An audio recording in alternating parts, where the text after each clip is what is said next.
ఈరోజు సుప్రీంకోర్టులో బీసీలకు సంబంధించినటువంటి 42% ఏదైతే రిజర్వేషన్స్ ఏవైతే ఉన్నాయో దానికి సంబంధించి వంగా గోపాల్ రెడ్డి అనేటువంటి ఒక వ్యక్తి ఆ జీవో కట్టివేయాలని చెప్పేసి సుప్రీంకోర్టులో పిటిషన్ వేయడం జరిగింది. సో దానికి సంబంధించి వాదనలు ఈరోజు సుప్రీంకోర్టులో ఈరోజు ఉన్నాయి. సో దానికి సంబంధించి 100% 8వ తారీఖు నాడు సుప్రీంకోర్టు నాకు తెలిసి ఈరోజు వాదనలు విన్నప్పటికీ కూడా తీర్పు రిజర్వ్ చేసేటువంటి అవకాశం ఉంటుంది, కానీ తీర్పు ఈరోజు ఇవ్వకపోవడానికి అవకాశాలు ఎక్కువ ఉన్నాయి.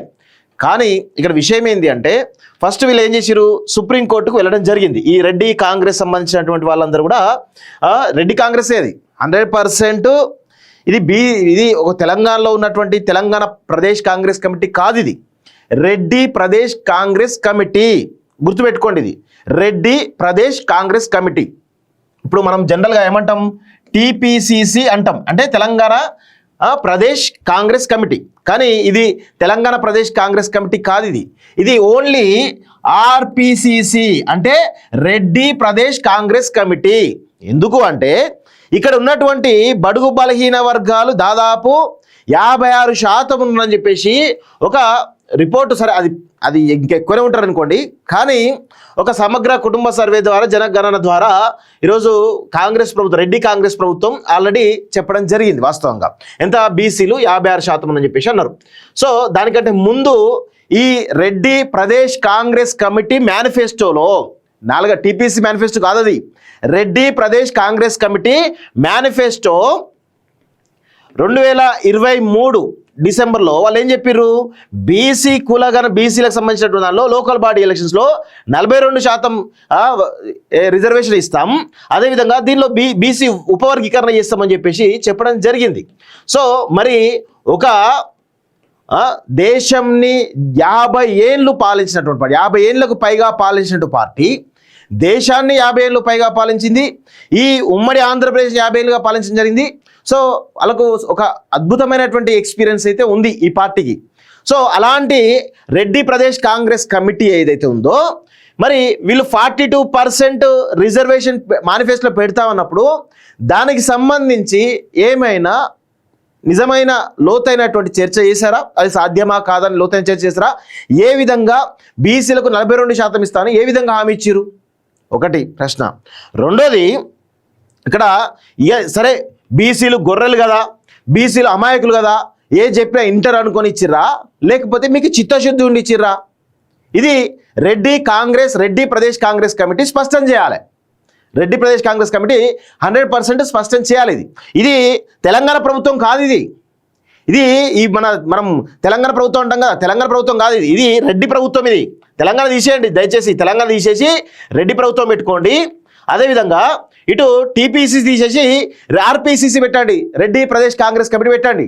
ఇక్కడ ఏం జరుగుతోంది, చాలా తెలివిగా వీళ్ళు ఎంత అద్భుతంగా వీళ్ళు ఇక్కడ బడుగు బలహీన వర్గాలు ఏ విధంగా మోసం చేస్తున్నారో ఒకసారి మనం గమనించాలి. ఇప్పటికైనా బీసీలు చైతన్యవంతం కండి, చైతన్యవంతం అయితేనే మీకు అనేక రకాలుగా అడ్వాంటేజ్ ఉంటాయి, లేకపోతే ఎలాంటి అడ్వాంటేజ్ ఉండదు మీకు. ఎందుకంటే గుర్తుపెట్టుకోండి, ఇక్కడ ఫర్ సపోజ్ వీళ్ళు ఫస్ట్ ఆర్డినెన్స్ తీసుకొచ్చిరు, చాలా తెలివిగా మేము ఆర్డినెన్స్ తీసుకొచ్చినాం, రాష్ట్రపతి ఆమోదిస్తలేదు అని చెప్పేసి అన్నారు. ఎందుకు ఆమోదిస్తుంది? మీరు ఆ బిల్లును సరిగా పెట్టుంటే ఆమోదిస్తుంది. మీరు ఆ బిల్లులో చాలా లోపాలు పెట్టి ఉంటారు, అనేక రకాలుగా ఇబ్బందులు, టెక్నికల్ అంశాలు అన్నీ కూడా ఇటు రాష్ట్రపతి కన్విన్స్ కాకపోవచ్చు. సో అందుకే పెట్టలేదు, ఒకటి అయిపోయింది. చట్టసభల్లో బిల్లులు పాస్ చేసి గవర్నర్ పంపిర్రు, తర్వాత బిల్లు ఓకే గవర్నర్ దగ్గర కూడా పెండింగ్లో ఉంది, గవర్నర్ కూడా చాలా అభ్యంతరాలు తెలుపుతూ ఉంది. మరి అభ్యంతరాలు ఏంటి అనేది ఇంతవరకు బయట పెట్టడం లేదు గవర్నర్ ఆఫీస్ కానీ ఇటు రాష్ట్ర ప్రభుత్వం కానీ. మరి ఏ విధంగా లీగల్గా ఉంటుందో చూడాలి.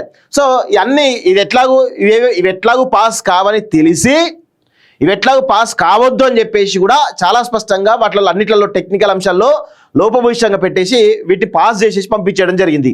సో దీనిలో ఉన్న లోతైన అంశాలని హరీష్ రావు చెప్పడు, కేటీఆర్ చెప్పరు, ప్రతిపక్షంలో ఉన్నటువంటి వాళ్ళు, లేదా బీజేపీలో ఉన్న ప్రతిపక్షంలో ఉన్నటువంటి వాళ్ళు ఎవరు చెప్పరు. కానీ ఇక్కడ ఏం చేస్తారు, ఇమీడియట్గా ఇప్పుడు మళ్ళీ హడావుడిగా జీవో తీసుకొస్తారు. ఎందుకు తీసుకొస్తారు జీవో? సో ఇక్కడ చాలా స్పష్టంగా గుర్తుపెట్టుకోవాలి, జీవో అనేది తుమ్మితే ఊడిపోయి లాంటిది, అది జీవో అనేది. దానికి పెద్ద చట్టబద్ధత కానీ ఏమీ ఉండదు.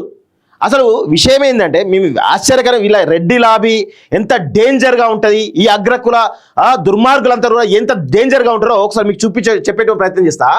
ఇప్పుడు ఏం జరుగుతోంది మేమే చెప్తున్నాం, ఆ జీవో అనేది చట్టబద్ధత లేదు, దానివల్ల కోర్టులో వీగిపోయే అవకాశం ఉందని చెప్పి జీవో కంటే ముందే మేము చెప్పినాం. కానీ రాష్ట్ర ప్రభుత్వం ఏంటంటే ఇక్కడ బీసీలు మైమర్పడానికి చేసింది. ఇక్కడ ఎంత దారుణంగా అంటే ఎక్కడ ఈ జీవోలో కనుక మనం కేసు వేయకపోతే ఎక్కడ జీవో ఇంప్లిమెంట్ అవుతున్న ఉద్దేశంతో ఈ రెడ్డి ప్రదేశ్ కాంగ్రెస్ కమిటీ కానీ ఈ రెడ్డి ప్రభుత్వం కానీ రెండు కలిసి ఏం చేస్తూ ఉన్నాయి, హైకోర్టులో ఎవరు ఈ జీవో రాకముందే పిటిషన్ వేయడం జరిగింది. సో కోర్టు మొట్టికాయలు వేసింది, అది రాకముందే ఎందుకు వచ్చారో దొంగ నా కొడుకులారా అని మొట్టికాయలు వేసింది కోర్టు. సో అది అయిపోయినాక జీవో రిలీజ్ అయిన తర్వాత ఇమీడియట్గా హడావుడిగా హాలిడేస్ ఉన్నాం కూడా లంచ్ మోషన్ పిటిషన్ వేయడం జరిగింది. సో లంచ్ మోషన్ పిటిషన్లో అది ఉన్నది ఎవరు, లంచ్ మోషన్ పిటిషన్కి సంబంధించిన దానిలో అది కోర్టు కూడా అయింది, ఇమీడియట్గా యాక్సెప్ట్ చేసేసి పొద్దున లంచ్ మోషన్ పిటిషన్ అప్లై చేస్తారు, సాయంత్రం 5 గంటలకు వాదనలు వినిపిస్తూ ఉంటారు.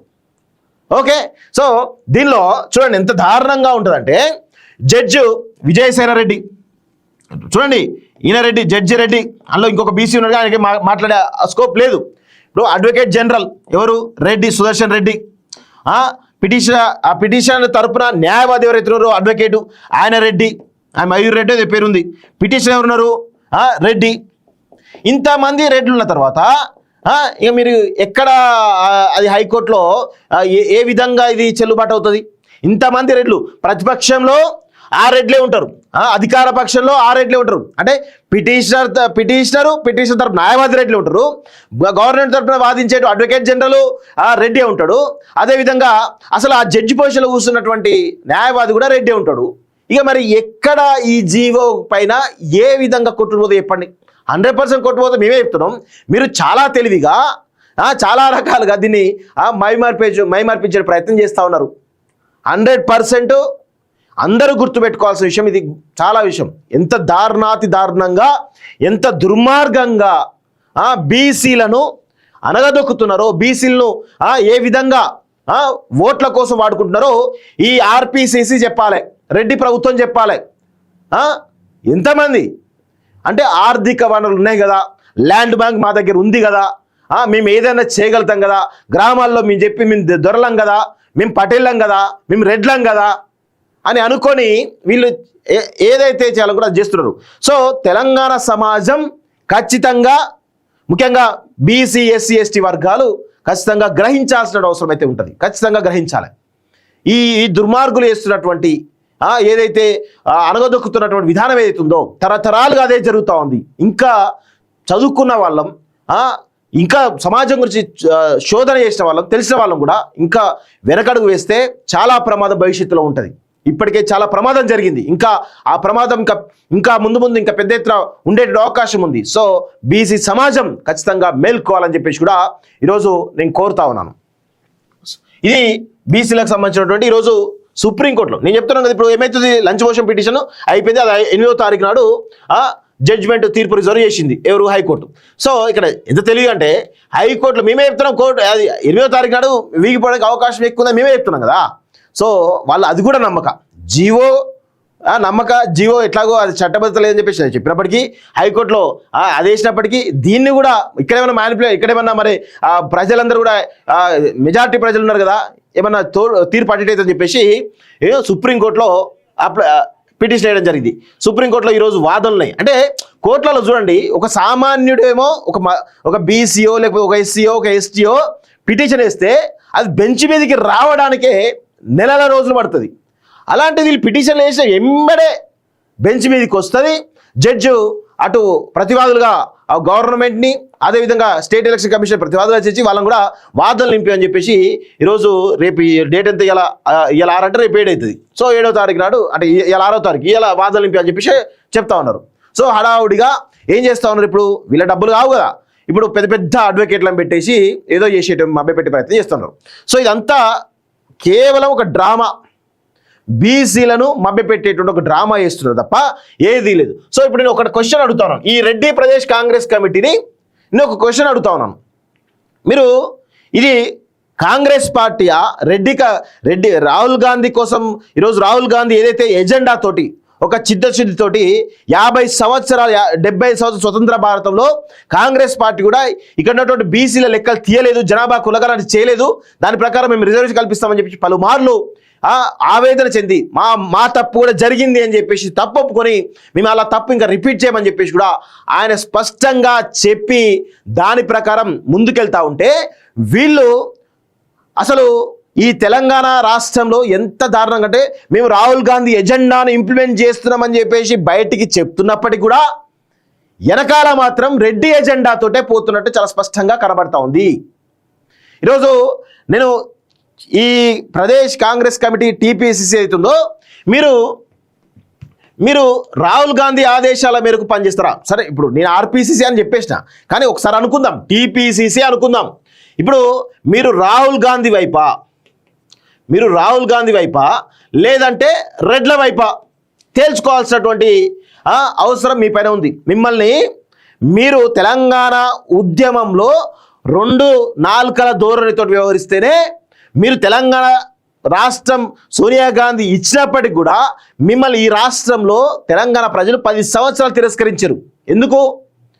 ఎందుకంటే ఈ విధమైనటువంటి ధోరణితోటి, ఈ విధమైన మనస్తత్వంతో, ఈ విధమైనటువంటి సైకోయిజం తోటి, సాడిజం తోటి మీరు ఉంటారు కాబట్టే ఈరోజు తెలంగాణ ప్రజలు కాంగ్రెస్ పార్టీని అధికారంలోకి రానియలేదు. కానీ ఇప్పుడు ఏం చేస్తూ ఉన్నారు? మీరు మళ్ళీ ఒక రెడ్ల ఎజెండా తోటి ముందుకు పోతా ఉన్నారు. నేను అదే అడుగుతాను, కాంగ్రెస్ పార్టీని స్పష్టంగా అడుగుతాను, తెలంగాణ ప్రదేశ్ కాంగ్రెస్ కమిటీని. మీరు రాహుల్ గాంధీ వైపు ఉన్నారా? రాహుల్ గాంధీ ఎజెండాను ముందు తీసుకోవడం రెడ్ల ఎజెండాను ముందు తీసుకోవడం తేల్చుకోవాల్సిన అవసరం ఉందని చెప్పేసి కూడా ఈరోజు మీరు స్పష్టంగా అడుగుతాను తెలంగాణ సమాజం తరఫున. చెప్పండి, బరాబర్ చెప్పాలి. అంటే వీళ్ళకు రాహుల్ గాంధీ కంటే కూడా రాహుల్ గాంధీ ఏదైతే దేశవ్యాప్తంగా ఒక ఎజెండాను సెట్ చేసి ఇక్కడ ఉన్నటువంటి బీసీ, ఎస్సీ, ఎస్టీ అణగారిన వర్గాలను, బహుజనులందరూ కూడా ఏకతాటిపైకి తీసుకొచ్చేసి వాళ్ళకు అన్ని రకాలుగా ఈవెన్ ఆదివాసీలను కూడా వాళ్ళను అప్లిఫ్ట్ చేయడం కూడా ఆయన ప్రయత్నం చేస్తూ ఉంటే వీళ్ళు మాత్రం తమ యొక్క సైకోయిజం, సాడిజం తోటి ఈరోజు ఒక రెడ్ల ఎజెండాని ముందు తీసుకుపోయే ప్రయత్నం చేస్తూ ఉన్నారు. సో దీన్ని ఖచ్చితంగా తెలంగాణ సమాజం గ్రహించాలి, ఇక్కడ ఉన్నటువంటి బడుగు బలహీన వర్గాలందరూ కూడా గ్రహించాలని చెప్పేసి కూడా నేను కోరుతా ఉన్నాను. సో ఇది ఇప్పుడు జరగబోయేటువంటి సిచ్యువేషన్ పైన ఖచ్చితంగా నిజంగా చిత్తశుద్ధి ఉంటే, టీపీసీసీకి, ఈ కాంగ్రెస్ ప్రభుత్వానికి చిత్తశుద్ధి ఉంటే రాహుల్ గాంధీ ఎజెండాను ఇంప్లిమెంట్ చేయండి. ఇక్కడ మీరు ఏదో మేము చట్ట ప్రకారంగా ఆర్డినెన్స్ తీసుకొచ్చినాం కదా, చట్ట ప్రకారంగా మేము బిల్లు పాస్ చేసినాం కదా, చట్ట ప్రకారంగా జీవో తీసుకొచ్చినాం కదా, మేము కోర్టులలో వీగిపోయింది, గవర్నర్ సైన్ చేయలేదు, రాష్ట్రపతి సైన్ చేయలేదు అని చెప్పేసి ఒక డ్రామా ఆడకండి. ఈ డ్రామా ఆడి ఇక్కడ ఉన్నటువంటి బడుగు బలహీన వర్గాలు మోసం చేయకండి. మీరు ఏదో అనుకుంటున్నారు, కోర్టులో వీగిపోయింది కదా, రిజర్వేషన్ పోతాయి కదా, మేము ఎలక్షన్ పోవచ్చు కదా, మేము చేసే ప్రయత్నం చేసినాం కదా అని బీసీలు కన్విన్స్ చేసే ప్రయత్నం చేసినాం అనుకోండి, 100% బీసీలు, ఇక్కడ ఉన్నటువంటి ఎస్సీలు, ఇక్కడ ఉన్నటువంటి ఎస్టీలు గ్రామాల్లోకి మిమ్మల్ని రానియకుండా, మీ ఎమ్మెల్యేలను, మీ ఎవరైతే కార్యకర్తలను, నాయకులు రానియకుండా తరుముతారనే విషయాన్ని గుర్తుపెట్టుకోవాలి. 100% తరుముతారు, బరాబర్ తరుముతారు. సో ఇది ప్రస్తుతం జరుగుతున్నటువంటి సుప్రీంకోర్టు వాదనలు ఈరోజు జరగబోతున్నాయి మిత్రులారా. 100% తీర్పు రిజర్వ్ చేసేస్తారు. ఎల్లుండి ఎట్టి పరిస్థితులను అది లోపభూయిష్టంగా ఉంది. నేను మొన్న హైకోర్టులో చాలా స్పష్టమైనటువంటి ఆర్గ్యుమెంట్స్ విన్నాను. సరే, విజయసేన్ రెడ్డి న్యూట్రల్గా వ్యవహరించినప్పటికీ కూడా ఆయన మాట్లాడినట్టు, ఆయన ఎవరైతే అడ్వకేట్ జనరల్ వేసినటువంటి ప్రశ్నలు ఏవైతే ఉన్నాయో టెక్నికల్ అంశాలపైన అడ్వకేట్ జనరల్ మాట్లాడలేని పరిస్థితిలో ఉన్నాడు. సో అలాంటి పరిస్థితిలో తీర్పు జీవోకి పాజిటివ్ వస్తుంది, బీసీలకు పాజిటివ్ వస్తుంది నమ్మకం అయితే లేదు. 100% ఇది కాంగ్రెస్ పార్టీ బీసీలకు చేస్తున్నటువంటి అతిపెద్ద ద్రోహం. చరిత్రహీనులుగా ఈ భారతదేశ చరిత్రహీనులుగా కాంగ్రెస్ పార్టీ మిగిలిపోయేటువంటి అవకాశం అయితే చాలా స్పష్టంగా ఉంటుంది. తెలంగాణ సమాజం ఇలాంటి వాటిని అసలే సహించదు. ఆల్రెడీ 10 సంవత్సరాలు మేము బండకేసారు, మళ్ళీ ఒక్కసారి బండకేస్తే ఇక మళ్ళీ మీరు చరిత్రలో తెలంగాణ అధికారం రారు అనే విషయంలో గుర్తుపెట్టుకోవాలి. సో అదేవిధంగా మరి బీఆర్ఎస్ కానీ బీజేపీ కానీ సైలెంట్గా ఉంటున్నాయి. ఎందుకు సైలెంట్గా ఉంటున్నాయి? మీరు సైలెంట్ ఎందుకు ఉండాలి? మీరు కూడా పోయి ఇంప్లిమెంట్ కావాలి కదా, సుప్రీంకోర్టులో ఇంప్లిమెంట్ కావాలి, హైకోర్టులో ఇంప్లిమెంట్ కావాలి. ఎందుకు అవుతలేరు మీరు? తీన్మార్మల్ లాంటి వాళ్ళు అవుతున్నారు, మరి మీరెందుకు అవుతలేరు? అంటే మీ ఎజెండా కూడా అంతే. మీరేం తక్కువైనా? మీరు ఈ సైకో గాళ్ళ కంటే మించిన సైకోలు మీరు. ఇటు ఇదేమో బీఆర్ఎస్ పార్టీ వెలల పార్టీ, అటేమో అదేమో బాపనల పార్టీ. వీళ్ళు కలిస్తే ఈ రెడ్లు బాపనలు ఈ వెలమలు వీళ్ళు కలిసి బీసీలు అప్లిఫ్ట్ చేస్తారంటే మనం నమ్ముతామా? ఇప్పుడు కవిత బీసీ అని ఏదో పెద్ద వాదం తీసుకొస్తుంది, ఆమె నమ్ముతారా బీసీ సమాజం? ఎవరు నమ్మరు. 100%, 100కు 200% వీళ్ళందరూ కూడా ఈ బీసీలను ఇక్కడ 56% బీసీలను వాడుక దొబ్బడానికి, వీళ్ళ అమాయకత్వాన్ని ఎన్కరేజ్ చేసుకోవడానికి ఆర్థిక పరంగా, ఓట్ల పరంగా, రాజకీయ పరంగా, అన్ని రంగాలుగా వీళ్ళ నాలెడ్జ్ని కూడా తీసుకొని ఈరోజు ఎదగడానికి మాత్రమే ఈ ప్రయత్నం చేస్తుంటారు తప్ప ఎవరికి కూడా తెలివిలేదు. ఇలా ఎవరికి కూడా కనీసం అంటే సోయి కూడా ఉండదు. తరతరాలుగా జరుగుతున్నటువంటి పురాణాల నుంచి ఇప్పటి వరకు కూడా జరుగుతున్నటువంటి అంతే ఇది కనబడతా ఉంది. సో తెలంగాణ సమాజం ఇక్కడ ఉన్నటువంటి బడుగు బలహీన వర్గాలన్నీ కూడా ఏకం కావాల్సినటువంటి అవసరం ఉన్నది. ఏకమై ఈ దుర్మార్గులని, ఈ సైకోలని, ఈ సాడిస్ట్ వర్గాలని మనందరం కూడా తన్ని తరమాల్సిన అవసరం ఉందని చెప్పేసి కూడా ఈరోజు కోరుతా ఉన్నాను మిత్రులారా.